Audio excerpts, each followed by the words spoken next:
तो मैं सभी भक्तों को वेलकम करता हूँ। All the great great devotees of Nitai Subhash engineering college second year through Krishna. Oh my God, Krishna himself is present. So this the platform is already in full auspicious. Then Lucky, oh my God. Then Anubhav. So all you people are have good names given by your parents. So by having the name of Narayana of his child, Ajamil got liberated. So these names having Krishna, Dhruv Maharaj. So these are very good names. Okay. So once again, I welcome all of you for this weekly session. तो जैसा आप लोग अभी दुर्गा पूजा मनाए, दिवाली मनाए, अभी छठ पूजा मनाने वाले हैं. So when we are observing so many festivals, so there are some festivals which will give you material benefit, and there are some festivals which will give you spiritual benefit. तो अभी हम लोग घर में हैं, तो हम लोग जब मटेरियल बेनिफिट हम लोग जब ले रहे हैं, तो उसके साथ साथ कैसे हमें स्पिरिचुअल बेनिफिट भी हम लोग ले सकते हैं by doing just whatever we are doing in home. By doing some little extra effort we can get so much spiritual benefit. तो उसके बारे में आज हम लोग चर्चा करेंगे. तो अभी कार्तिक का महीना चल रहा है, बहुत ही ऑस्पिशियस मंथ है ये कार्तिक. आप लोग को लास्ट क्लास में डिस्कशन भी हुआ था कि how Kartik is very auspicious and how this Kartik month help one ghost to become a beautiful lady and go back to Godhead. That Kalaha story you already heard. So today I will discuss that how this Kartik month pastime is explained in Srimad Bhagavatam. Okay, तो आप सब ready है सुनने के लिए? ध्रुव, कृष्णा, अनुभव, lucky, आप लोग थोड़ा रिस्पॉन्स करिए. आप लोग सुन रहे कि नहीं, या हम ओनली हवा में क्लास दे रहे हैं? अगर आप लोग वीडियो ऑन कर सकते हैं तो अच्छा है.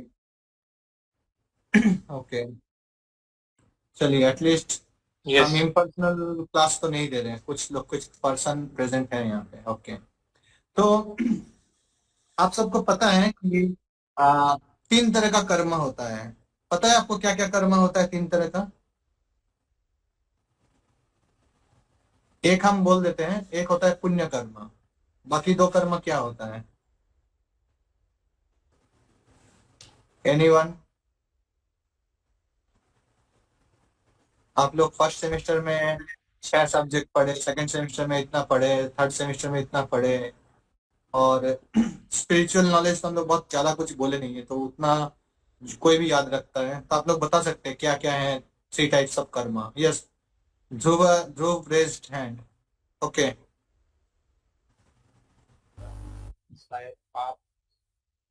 ओके, पुण्य कर्मा, पाप कर्मा, और एक थर्ड?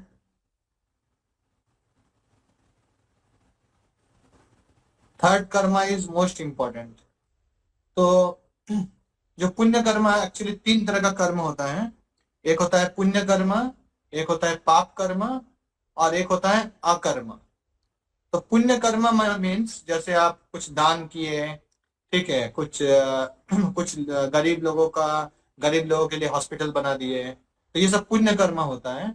तो पुण्य कर्म अगर कोई करेगा तो पुण्य कर्म का जो फल है उससे वो स्वर्ग लोक में जाता है. और जब पुण्य कर्म खत्म होता है तो वो फिर से स्वर्ग लोक से वापस इस धरती पे फिर से उसको वापस आना पड़ता है, और आके किसी शरीर में उसको जन्म मिलता है. तो पुण्य कर्म है जैसे जैसे आप किसी 5 स्टार होटल में गए, उधर जितना दिन आपके पास पैसा है आप 5 स्टार होटल में एंजॉय कर सकते हैं. जैसे आपका पैसा खत्म होगा उसी दिन आपको होटल से निकाल दिया जाएगा. उसी तरह से पुण्य कर्म एक आपका अकाउंट होता है, उसमें जितना पैसा रहेगा उसके हिसाब से आप स्वर्ग लोक में जाके आप एंजॉय कर सकते हैं. और जैसे ही पुण्य का अकाउंट खत्म होगा फिर से आपको इसी मेटेरियल वर्ल्ड में वापस आना पड़ता है. उसी तरह से एक और कर्म होता है, वो है पाप कर्म. तो पाप कर्म का फल होता है कि कोई अगर पाप कर्म करता है तो उसको फिर नरक जाना पड़ता है. नरक में जाके उसको अलग अलग तरह से टॉर्चर किया जाता है. गरम लोहा गला के पिलाया जाता है, गरम तेल में फ्राई किया जाता है। इस तरह से उसको बहुत टॉर्चर किया जाता है पाप कर्म करने के कारण। और उसके जब पाप का कोटा उसका खत्म होता है तो फिर से उसको धरती पे किसी एक शरीर में भेजा जाता है। और अकर्म जो है, अकर्म मीन्स कृष्ण कॉन्शियस एक्टिविटी। जैसे अभी आप लोग कृष्ण कथा सुन रहे हैं, ये है अकर्म। इसका जो फल है, ये फल कभी नष्ट नहीं होता है। और इसका जो बेनिफिट है, इसके बेनिफिट के माध्यम से आप लोग डायरेक्ट स्पिरिचुअल वर्ल्ड जा सकते हैं। तो अकर्म जो है, जैसे आप हरि कथा सुन रहे हैं, भक्तों से बात कर रहे हैं, भगवत गीता पढ़ रहे हैं, या चैंटिंग कर रहे हैं, तो इसका जो कर्म है, उसका कर्म का फल आपको इस मेटेरियल वर्ल्ड में बांध के नहीं रख सकता।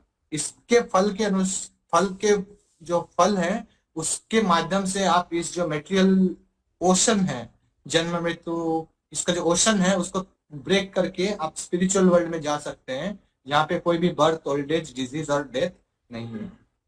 तो फिर अभी कोई अगर पुण्य कर्म करता है तो स्वर्ग लोक में जाके वो उधर सेंस एंजॉयमेंट करने का उसको एक मौका मिलता है। कितना दिन एंजॉयमेंट करता है? स्वर्ग में एंजॉयमेंट करता है 100 years। And there 100 years is not like our 100 years। There 1 day means 20, there 24 hours is our 1 year। वहां का एक दिन जो है 12 घंटा, वो यहाँ का 6 महीना होता है। और वहां का एक रात जो है वो फिर से 6 महीना होता है। मीन्स पूरा 24 hours इन स्वर्ग लोका मीन्स 1 year इन मेटेरियल वर्ल्ड, इस पृथ्वी लोका। तो इसलिए अगर आप स्वर्ग में एक दिन अगर कोई एंजॉय करता है, तो उसका मतलब है वो इस अर्थली प्लेनेट में 1 साल तक एंजॉय किया है। तो उस तरह से एक जो स्वर्ग में अगर कोई पुण्य कर्म करके जाता है, तो वो उधर 100 साल एंजॉय करता है। और अभी पुण्य कर्म आपका कितना है, उस हिसाब से आपको स्वर्ग लोगों लोक में भी अलग अलग शरीर मिलेगा। तो उसी तरह से एक बार स्वर्ग में 2 लोग थे। कुबेर का नाम सुने हैं आप लोग? कुबेर, कौन कौन सुना है कुबेर का नाम? अनुभव, लकी, सेकेंड ईयर में से कोई? Yes sir. कौन है कुबेर, कौन है बताइए? Who is Kuber?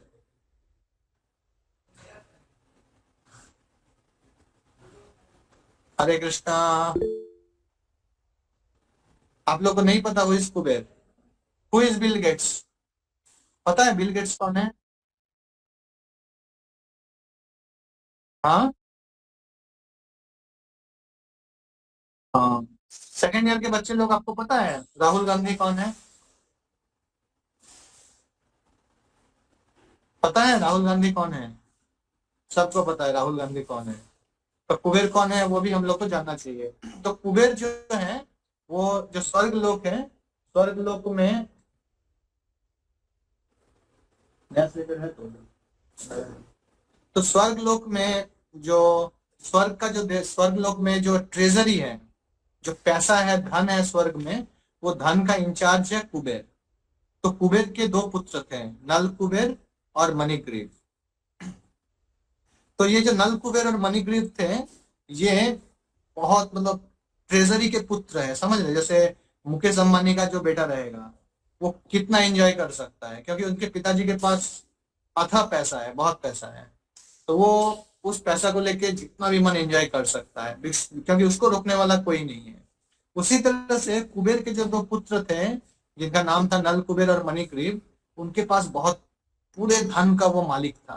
पूरे स्वर्ग का ट्रेजरी डिपार्टमेंट का हेड था कुबेर। और उनके दोनों बेटे जो थे, वो बहुत एंजॉय करते थे स्वर्ग लोक में। तो एक बार स्वर्ग में एक मंदाकिनी नाम की नदी थी। तो मंदाकिनी नदी में एक बार नल कुबेर और मणिग्रीव उधर बहुत एंजॉय कर रहे थे, पानी में जल क्रीड़ा कर रहे थे। वो भी कैसे जल क्रीड़ा कर रहे थे पता है? पूरा शरीर में कोई भी वस्त्र नहीं था, पूरा पूरा नग्न अवस्था में। और बहुत सारे जो स्त्री थी, स्त्री के साथ स्वर्ग में एंजॉय कर रहे थे। इसलिए ऐसा मत समझिए कि देवता होने से ही, पुण्य कर्म करने से ही सब कुछ हो जाएगा, मुक्ति मिल जाएगा। ऐसे नहीं होता है। स्वर्ग लोगों में, लोक में जाके भी हमारे अंदर का जो कामना, वासना, ठीक है, डिजायर फॉर एंजॉयमेंट, वो सब सब कुछ मेंटेन रहता है। और उधर भी हम लोग को और ज्यादा सेंस ग्रेटिफिकेशन करने का मन करता है, और हमारा शरीर भी ऐसा मिलता है जिससे हम लोग और ज्यादा सेंस ग्रेटिफिकेशन कर सके। पर जितना सेंस ग्रेटिफिकेशन करेंगे, उतना हमारा सफरिंग भी बढ़ता है। तो जो कुबेर के जो पुत्र थे वो दोनों सेंस ग्रेटिफिकेशन में पूरा बेहोश हुए हुए थे, एकदम मत्त हुए थे, मदमत्त हुए हुए थे, और बहुत एंजॉय कर रहे थे स्त्री लोग के साथ। तो उसी समय जो मंदाकिनी नदी है, उस नदी के सामने एक बहुत बड़े साधु आते हैं, जिनका नाम है नारायण नारायण, नारद मुनि। तो नारद मुनि जैसे आते हैं, तो नारद मुनि को देख के जो नल जो उस नदी में जितने भी स्त्रियां स्नान कर रही थी, वो देख के एकदम डर गई कि अरे, इतने बड़े इतने महान साधु आ गए हैं, और हम लोग यहाँ पे इतना गंदा कार्य कर रहे हैं। यहाँ पे हम लोग नग्न होके जल क्रीड़ा कर रहे हैं, नाच रहे हैं, ठीक है, अपना शरीर को दिखा रहे हैं, और इतने बड़े साधु के सामने ये तो बहुत बड़ा अपराध हो रहा है हमारा। तो उन्होंने क्या किया, अपना जो शरीर था, तुरंत जो भी आसपास में जो भी वस्त्र था, उस वस्त्र से अपना शरीर को ढका और नारद मुनि को प्रणाम ज्ञापन किया। पर कुबेर के जो दो पुत्र थे, नल कुबेर और मणिग्रीव, वो इतने मतलब इंद्रिय भोग में इतने पागल हो गए थे कि सामने जो नारद मुनि खड़े थे, तो एकदम साधु को जो उचित सम्मान देना चाहिए, वो सम्मान भी नलकुबेर और मणिग्रीव नहीं दिए। वो नग्न शरीर में थे, तो उनको इतना भी होश नहीं था कि कुछ कपड़ा पहने, हम लोग नारद मुनि को प्रणाम करें, अपना दोस्त के लिए क्षमा मांगे। तो इस तरह से सब कुछ उन लोग भूल गए। और जब नारद मुनि देखे कि ये सब का तो बहुत ही नीच अवस्था है, इनको कैसे हम लोग उद्धार कर सकते, इन लोग का तो मतलब ऐसा सिचुएशन है, तो इन लोग को तो सजा जरूर मिलना चाहिए। तो नारद मुनि जब नल कुबेर मणिग्रीव का ऐसा हालत देखे, तो उनको बहुत खराब लगा कि स्वर्ग के ट्रेजरी डिपार्टमेंट के हेड है इनके पिताजी कुबेर। कुबेर को तो लोग पूजा भी करता है, कुबेर से लोग धन प्राप्त करने के लिए कुबेर का पूजा करता है। तो ये कुबेर के पुत्र होके इस तरह का नीच और घिनौना कार्य कैसे कर सकते हैं। तो फिर नारद मुनि बहुत क्रोधित हुए, और क्रोधित होके उन दोनों को श्राप दे दिए। क्या श्राप दिए, तो प्रभुपाद जी का एक ग्रंथ है, जिसमें प्रभुपाद जी बताते हैं कि कैसे life comes from life, and how your Karma creates next life body. तो उसमें प्रभुपाद बोलते हैं कि कोई सपोज इस मनुष्य जन्म में मांस खाना बहुत पसंद करता है, और मृत्यु के समय भी उसको लग रहा है कि थोड़ा अगर मांस खाते, थोड़ा अगर मांस खा लेते तो अच्छा रहता, थोड़ा मटन अगर मिल जाता, थोड़ा चिकन अगर मिल जाता, तो कितना अच्छा होता। तो इस तरह से तो क्या होता है, तो मृत्यु के बाद उसको प्रभुपाद जी बोलते हैं, तो मृत्यु के बाद उसको शेर का शरीर मिलता है। जाओ तुम शेर का शरीर में जाओ, और जितना मन है तुम मांस खाओ, तुमको कोई भी रोकने वाला नहीं है। उसी तरह से सोचिए, कोई को सोना बहुत पसंद है, अभी घर में आ गए हैं, चलो अभी दबा के 10-12 घंटा हर दिन सोते हैं, कोई उठाने वाला नहीं है, पूरा एकदम रात में 10 बजे सोएंगे, सुबह 10 बजे उठेंगे। तो इस तरह से जो सोना बहुत पसंद करता है, अपना मेटेरियल ड्यूटीज को नेग्लेक्ट करके, अपना स्पिरिचुअल ड्यूटीज को नेग्लेक्ट करके सिर्फ सोते रहता है, तो प्रभुपाद जी बोलते हैं कि उनको नेक्स्ट जन्म में पोलर बियर, मतलब जो में पोलर बियर मतलब एकदम जो बर्फ एरिया है, बर्फीली एरिया में जो भालू हैं, वो भालू का शरीर मिलता है। तो वो भालू का शरीर क्यों मिलता है, क्योंकि वो जो भालू है, वो 6 महीना कंटिन्यूअसली सो सकते हैं। 6 महीना उनको भूख भी नहीं लगेगा, उनको कुछ भी शरीर का कोई जरूरत नहीं पड़ता है, आराम से पूरी तरह से तमोगुण में उन लोग सो सकते हैं। इसी तरह से तो हम लोग जिस तरह से कर्म करते हैं, उसके अनुसार हमारा जो अगला जन्म है वो तय होता है। उसी तरह से प्रभुपाद बोलते हैं कि कोई सपोज कोई अगर लड़का है, वो मृत्यु के समय अगर किसी स्त्री के प्रति आसक्त है, तो उसको नेक्स्ट जन्म में स्त्री का शरीर मिलेगा। उसी तरह से कोई अगर स्त्री है, वो अगर मृत्यु के समय किसी पुरुष के प्रति आसक्त है, तो उसको मृत्यु के बाद पुरुष का शरीर मिलेगा। इस तरह से हमारा जो शरीर का जो परिवर्तन होता है, भगवत गीता में बोलता है, देहिनोस्मिन् यथा देहे कौमारम यौवनम जरा तथा देहांतर प्राप्ति धीरस्तत्र न मुह्यते। तो भगवत गीता में बोलता है, हमारा जो शरीर है वो पहले बच्चा रहता है, फिर यंग होता है, जैसा भी आप लोग सब यंग एज में है, एकदम आपका खून गर्म रहेगा, लगेगा कुछ करके दिखाना है, कहीं पे खाने को मिलेगा तो आप लोग अच्छा से पेट भर के खा सकते हैं, खा के उसको डाइजेस्ट भी कर सकते हैं। आपका आंख, कान, बाकी जितना भी सेंसेस है सब एकदम बढ़िया तरीके से काम करेगा। ठीक है, आप शरीर में भी, बदन में दर्द नहीं है, आप लोग जितना मन भाग सकते हैं, इधर उधर जा सकते हैं। तो इस तरह से यंग एज बहुत आपको अच्छा फील कराएगा। उसके बाद धीरे धीरे आपका जो बॉडी है वो ओल्ड एज की तरफ जाएगा। ओल्ड एज के बाद फिर मृत्यु होगा। मृत्यु के बाद ये जो आत्मा है वो ये शरीर छोड़ के दूसरा शरीर प्राप्त करेगा। अब ये दूसरा शरीर जो प्राप्त करेगा, वो शरीर डिसाइड करेगा कि आपका इस जन्म में आप कैसा कर्म किए हैं। इस जन्म के कर्म के अनुसार आपके पिछले जन्म, नेक्स्ट जन्म का शरीर मिलेगा। उसी तरह से प्रभुपाद जी बोलते हैं कि जो सब स्त्रियां या जो सब पुरुष अपना शरीर में वस्त्र धारण नहीं करते हैं, नग्न रहते हैं, जैसे बहुत समय लड़की लोग हैं, ठीक है, अपना शरीर को आधा नग्न करके टीवी में फोटो खिंचाती है, बड़े बड़े बिल बोर्ड में फोटो आता है उनका। तो इस तरह का जो लोग अपने शरीर को एक्सपोज करते हैं, उनको नेक्स्ट जन्म में पेड़ का शरीर मिलता है। जाओ तुम पेड़ का शरीर में चले जाओ, तुमको कपड़ा उपड़ा पहनने का कोई जरूरत नहीं है। आराम से तुम एक जगह खड़े रहना, अपना शरीर को दिखाओ, और फिर बारिश सहन करो, धूप, कड़ाके का धूप सहन करो, ठीक है, बर्फीली ठंडा सहन करो। पेड़ को सब कुछ सहन करना पड़ता है। बाकी जानवर को भी, सोचिए बारिश गिर रहा है, कुत्ता क्या करता है, कोई आश्रय में चला जाता है, छुप जाता है। उसी तरह से ठंडे के समय कुत्ता किसी पुआल, मतलब जैसे कुछ गर्म जगह या किसी बोरा के ऊपर जाके बैठता है। इंसान को ठंड लगता है तो अपना आराम से कंबल, रजाई में घुस जाता है। पर पेड़ को जब ठंडा लगेगा, पेड़ क्या करेगा, कुछ नहीं कर सकता है। पेड़ को ठंडी भी, एकदम कड़कड़ाती ठंडी भी सहन करना पड़ता है।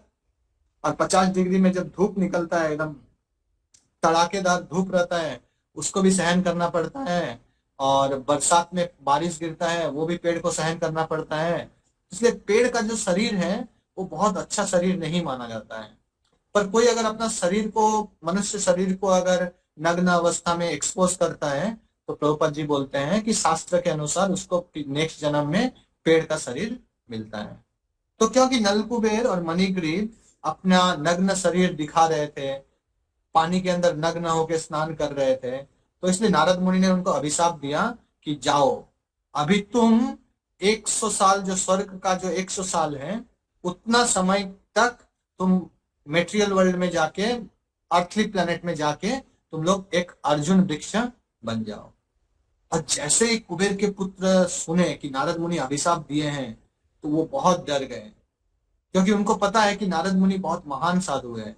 और ऐसे साधु अगर कुछ अभिशाप देते हैं तो वो अभिशाप हमेशा काम में आता है, वो अभिशाप लगता ही है। तो वो बहुत डर गए। तो उनको लगा कि अब क्या करें, क्या करें, क्या करें। तो वो दोनों तुरंत नारद मुनि के पैर में पड़ गए। बोले, नारद मुनि हमें माफ कर दीजिए, माफ कर दीजिए, ऐसा गलती और कभी नहीं होगा। आगे से हम लोग ध्यान रखेंगे, कोई भी साधु आए तो उनको प्रॉपरली सम्मान करेंगे, और हम लोग इस तरह से निर्वस्त्र होकर कभी भी क्रीड़ा नहीं करेंगे। इस बार हमें क्षमा कर दीजिए। तो फिर नारद मुनि बोलते हैं कि देखो, अभिशाप तो, जो साधु के मुख से अगर अभिशाप निकल जाता है तो उसको हम लोग वापस नहीं ले सकते। पर चिंता मत करिए, ये जो अभिशाप है ये आपके लिए आशीर्वाद के रूप में काम करेगा। और आप पेड़ होके जो जन्मेंगे, तो आपका जो जन्म है वो कोई साधारण जगह पे नहीं होगा। आपका जन्म होगा वृंदावन धाम में। वृंदावन धाम की जय। तो वृंदावन धाम में आपका जन्म होगा।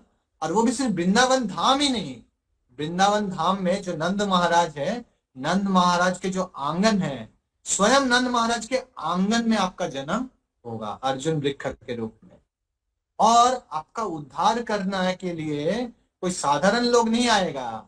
स्वयं परम पुरुषोत्तम भगवान कृष्ण जो है, ईश्वर परम कृष्ण सच्चिदानंद विग्रह अनादिरादिर गोविंद सर्व कारण कारणम, वही गोविंद भगवान कृष्ण आप दोनों को उद्धार करने के लिए स्वयं प्रकट होंगे। तो उनको जैसे वो सुने तो उनको बहुत राहत मिला कि चलो, हमारे पाप कार्य के लिए हमें सजा तो मिला, अब इस सजा को तो नहीं मोड़ सकते, पर हम लोग को भगवान कृष्ण का दर्शन होगा, कृष्ण का एसोसिएशन मिलेगा। इससे बड़ा सौभाग्य हमारा क्या हो सकता है। तो इस तरह से जो नारद मुनि के जैसे शुद्ध भक्त के एसोसिएशन में आके जो नलकुबेर और मणिग्रीव है, उनका चेतना बहुत साफ हो जाता है। और वो कृष्ण का जो कृपा है, जो उनके ऊपर कुछ कुछ दिनों में आने वाला है जो कृपा, उसके बारे में सोच के बहुत प्रसन्न होते हैं। तो फिर नारद मुनि फिर उनको तथास्तु करके वहां से अप्रकट हो जाते हैं। और कालांतर में जो नल कुबेर और मणिग्रीव है, उनका दो अर्जुन वृक्ष के रूप में नंद महाराज के आंगन में जन्म होता है। तो उसके बाद जो नल कुबेर मणिग्रीव है, वो उधर नंद महाराज के आंगन में बहुत सुख पूर्वक विराज करते हैं। और पेड़ का जो स्वाभाविक जो सहन करना है, जो अभी बता रहे थे, वो सब सहन करना ही पड़ता है उनको। बारिश, धूप, ठंडी, ये सब वो सहन करके वो उधर टिके हुए थे। तो उसी समय उन लोग जब उस गृह में रहते थे, तो उस समय नंद महाराज के आंगन में बाल कृष्ण का जन्म हुआ। कृष्ण नंद महाराज के घर में प्रकट हुए, प्रकट होके अलग अलग लीला करते थे, आ, और अलग अलग असुरों का वध करते थे। जैसे कृष्ण जब बहुत छोटे थे, 3 दिन के थे, उस समय पुतना राक्षस अपने स्तन में विष लगा के कृष्ण को मारने के लिए आई थी। और कृष्ण, और वो इतनी सुंदर थी देखने में पुतना, वो माया का रूप लेके आई थी। तो जितने भी लोग नंद महाराज, नंद गांव में जितने भी स्त्रियां थी, गोपियां थी, उनको लगा कि स्वयं लक्ष्मी देवी कृष्ण को दूध पिलाने के लिए आई है। तो उन्होंने पुतना को छोड़ दिया दूध पिलाने के लिए। और जैसे ही पुतना ने कृष्ण को दूध पिलाना पिलाना शुरू किया, कृष्ण ने दूध पीने के बहाने उनके जो स्तन है, उससे पुतना का जो प्राण वायु है उसको ही खींच लिया।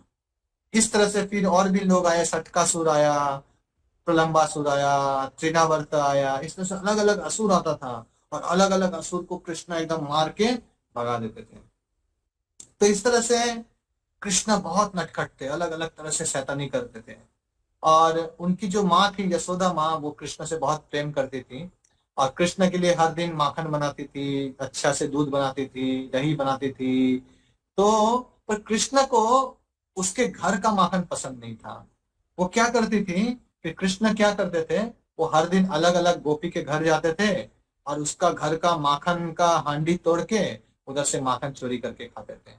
पहले खुद खाते थे, अपने सारे दोस्तों को खिलाते थे। उसके बाद जो माखन बचता था वो बंदर लोग को खिलाते थे।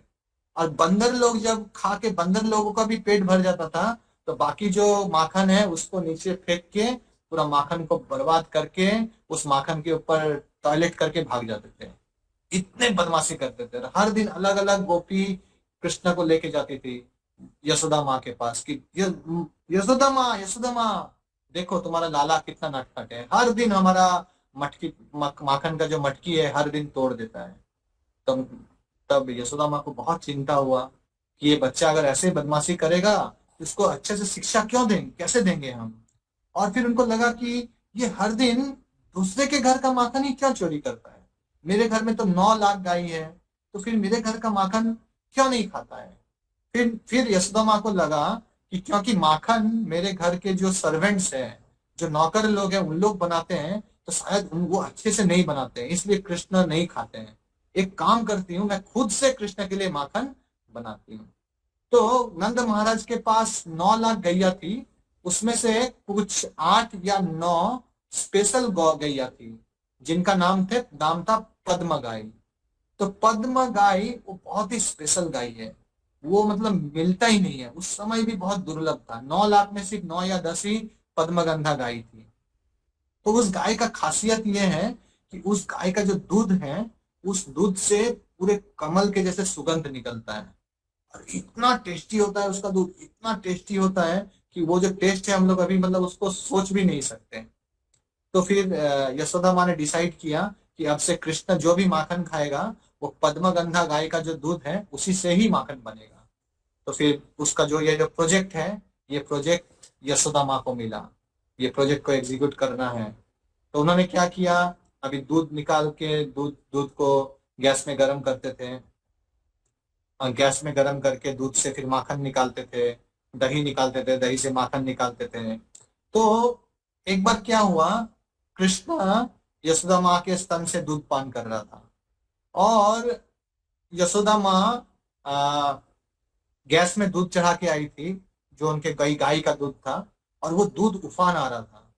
तो यशोदा माँ क्या की, कृष्ण को दूध पिलाते पिलाते नीचे छोड़ के उस दूध, जो दूध गैस में उबल रहा था, उसको संभालने के लिए गैस के पास भाग के गई।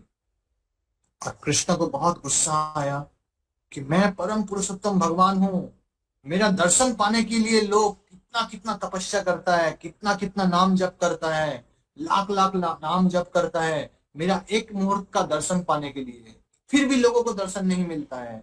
बड़े बड़े योगी, बड़े बड़े तपस्वी कितना योग साधना करते हैं, कितना तप करते हैं, कितना मतलब ऑस्टेरिटी करते हैं, कितना खटते हैं, फिर भी मेरा दर्शन नहीं होता है। और वही कृष्ण को यशोदा माँ दूध पिलाने का मौका मिल रहा है, फिर भी उसको छोड़ के एक साधारण दूध का टोपिया में दूध उफन रहा है, उसको बचाने के लिए मेरे को छोड़ दी। इतना कृष्ण को गुस्सा आया। और कृष्ण गुस्सा से डंडा लेके, जो यशोदा माँ इतना मेहनत करके माखन बना रही थी, उस माखन का टोकरी को धड़ाम से दी है, पूरा तोड़ दिए माखन को गुस्से से। तो फिर यशोदा माँ को भी लगा कि ये कृष्ण तो बहुत नटखट हो गया है, ये अगर ऐसे नटखट करेगा तो फिर इसको ये करना बहुत मुश्किल है, इसको मतलब संभालना बहुत मुश्किल है। तो इसको थोड़ा पिटाई करना ही पड़ेगा, जैसे हमारे घर में माँ लोग पिटाई करते हैं हम लोगों का, बीच बीच में ही दवा मिलता ही रहता है पिताजी से, मम्मी से। तो वैसे यशोदा माँ को लगा कि कृष्ण को थोड़ा दवा नहीं देने से ये और बिगड़ जाएगा। तो फिर कृष्ण लाठी लेके, सॉरी यशोदा माँ लाठी लेके कृष्ण के पीछे भागती है। और जैसे ही कृष्ण देखते हैं कि यशोदा माँ मेरे को मारने के लिए आ रही है, कृष्ण भी डर से भाग रहे हैं। तो हालांकि कृष्ण से जो डर पर्सोनिफाइड है, जो डर है, वो भी डर जाता है कृष्ण को देख के। वही कृष्ण यशोदा माँ को देख के डर गए। ये है भक्तों के साथ भगवान का प्रेम। तो फिर कृष्ण भाग रहे हैं और यशोदा माँ भी उसके पीछे लाठी लेके भाग रही है कि आज कृष्ण को नहीं छोड़ेंगे, आज कृष्ण को पकड़ के ही रहेंगे। और कृष्ण जो है वो तो एकदम बच्चे हैं, एकदम हल्के हैं, वो एकदम टिनिंग टिनिंग करके भाग रहे हैं। और यशोदा माँ का थोड़ा हेल्दी शरीर है, वो तो बच्चे के साथ स्पीड में नहीं भाग सकती है। फिर वो किसी तरह से भाग के पूरा पसीना आ गया उनको, किसी तरह से कृष्ण को पकड़ ली। और कृष्ण को जब पकड़ ली, पकड़ के एक उखल था, उखल मतलब जिससे जो चर्निंग रॉड उखल होता है, एक तो मतलब गांव में मिलता है उखल। तो उस उखल में कृष्ण को बांधने लगी। और जब बांधने लगी तो वो कृष्ण के जो कमर था, उससे उस उखल उखल में कृष्ण का कमर बांधने के लिए कोशिश कर रही थी। तो जब रस्सी से बांधने का जितने बार कोशिश कर रही थी, हर बार जो रस्सी था, वो रस्सी 2 उंगली कम पड़ रहा था। फिर रस्सी लेके आती है, फिर कोशिश कर रही है, फिर 2 उंगली कम पड़ जा रहा है रस्सी। तो इसलिए वैसे उस तरह से वो यशोदा माँ बहुत कोशिश कर रही है। यशोदा माँ को लग रहा है रस्सी चाहे कम पड़े, हम चाहे 100 बार रस्सी लाएंगे, पर आज कृष्ण को हम छोड़ने वाले नहीं है। तो वो अपना जो चेष्टा है, यशोदा माँ चेष्टा को नहीं छोड़ी कि अरे 2 उंगली छोटा हो रहा है, ठीक है छोड़ दो, कृष्ण को नहीं बांधते हैं। नहीं, उनका एकदम डिटरमाइंड थी कि आज कृष्ण को बांधना ही है। तो इसलिए बहुत सारा रस्सी लेके आई, और जितना बार बांधने जा रही है 2 उंगली शॉर्ट हो रहा है। इस तरह से जब कृष्ण देखे यशोदा माँ बहुत प्रयास कर रही है, बहुत प्रयास कर रही है, तब इनको कृष्ण को लगा कि नहीं, अभी हम बंध जाते हैं। तो आचार्य लोग बताते हैं कि 2 उंगली रस्सी क्यों शॉर्ट पड़ता है। तो 2 उंगली का मतलब है कि हम लोग कुछ भी कार्य अगर करते हैं, तो वो कार्य के लिए 2 चीज उसका रिजल्ट को तय करता है। एक तो है हमारा खुद का जो एफर्ट, मतलब हमारा खुद का जो परिश्रम है वो, और दूसरा है भगवान का अनुग्रह। अगर कोई सोचे सिर्फ पढ़ाई कर रहा है, पढ़ाई कर रहा है, पढ़ाई कर रहा है, और बिल्कुल भी भक्ति नहीं कर रहा है, तो फिर उसको सक्सेस मिलना हमेशा संभव नहीं भी हो सकता है, क्योंकि वो खुद से कोशिश कर रहा है पर भगवान का कृपा उसके ऊपर नहीं बरस रहा है। और दूसरी तरफ कोई सिर्फ भक्ति में एकदम लीन हो गया, पूरा एकदम 64 माला कर रहा है, ठीक है, गीता पढ़ रहा है, और अपना जो एकेडमिक स्टडीज है, कॉलेज का जो स्टडीज है, उसको पूरी तरह से निग्लेक्ट कर दे रहा है, कुछ भी पढ़ाई नहीं कर रहा है। तो इससे भी भगवान का कृपा उसको नहीं मिलता है, क्योंकि भगवान बोलते कि आपको खुद का भी एफर्ट लगाना है और कृष्ण का कृपा भी आपको चाहिए। तो इसलिए आपको सब दोनों चीज को बैलेंस करके चलना पड़ेगा। आपको पढ़ाई भी करना पड़ेगा और पढ़ाई के साथ साथ भक्ति भी करना पड़ेगा। पढ़ाई मीन्स आपका खुद का चेष्टा, और भक्ति मीन्स कृष्ण का जो अनुग्रह है उसके लिए प्रार्थना करना, हर दिन चैंटिंग करना, हर दिन बुक रीडिंग करना थोड़ा थोड़ा करके, उसके बाद आपका जो कॉलेज का एकेडमिक्स है उसको अच्छा से पढ़ाई करना। इसके माध्यम से कृष्ण का कृपा हम लोगों को मिलता है। तो इस तरह से कृष्ण का कृपा मिला नल कुबेर और मणिग्रीव को। और जब कृष्ण सॉरी इस तरह से कृष्ण का कृपा मिला यशोदा माँ को, और यशोदा माँ ने उखल से कृष्ण को बांध दिया। और जैसे ही कृष्ण को उखल से बांधा, कृष्णा उस उखल फिर यशोदा माँ वहां से चली गई। उनको लगा कि उखल इतना भारी है और कृष्णा भी बंधे हुए हैं, तो अभी मैं निश्चिंत, तो कृष्ण कहीं भी यहाँ से हिल नहीं सकेंगे। पर कृष्ण तो एकदम शक्तिमान से भी शक्तिशाली हैं।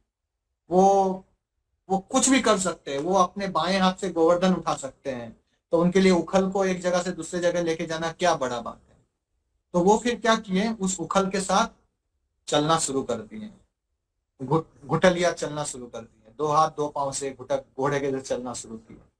और चलते चलते चलते चलते वहां पे जो नंद महाराज के आंगन में जो अर्जुन का जो वृक्ष था, दो नलकुबेर और मणिग्रीव दो वृक्ष के रूप में वहां पे जन्म लिए थे, तो वो दोनों वृक्ष के बीच में कृष्ण चले गए।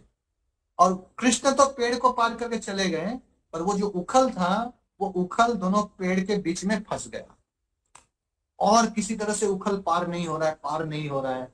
और कृष्ण पूरा दम लगा रहे, या या करके दम लगा रहे हैं।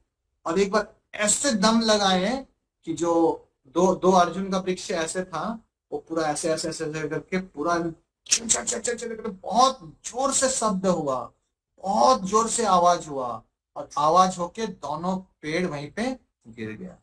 और जैसे ही दोनों पेड़ गिरा, वो दोनों पेड़ में से दो बहुत ही दिव्य देवता प्रकट हुए, जो स्वर्ण मुकुट धारण किए हुए थे, बहुत सुंदर स्वर्ग लोक के देवताओं के जैसे वस्त्र पहने हुए थे, मुख उज्जवल था, कानों में कुंडल था, बहुत सुंदर दिख रहे थे। दो पूरे एकदम स्वर्ग के देवता प्रकट हुए। और जैसे ही प्रकट हुए, वो कृष्ण को बहुत प्रणाम करने लगे, कृष्ण का स्तुति गाने लगे, कृष्ण का धन्यवाद देने लगे कि हे कृष्ण, आपके कृपा के वजह से हमारा जो वृक्ष का शरीर था, वो वृक्ष का शरीर से आज हमको उद्धार प्राप्त भी हुआ।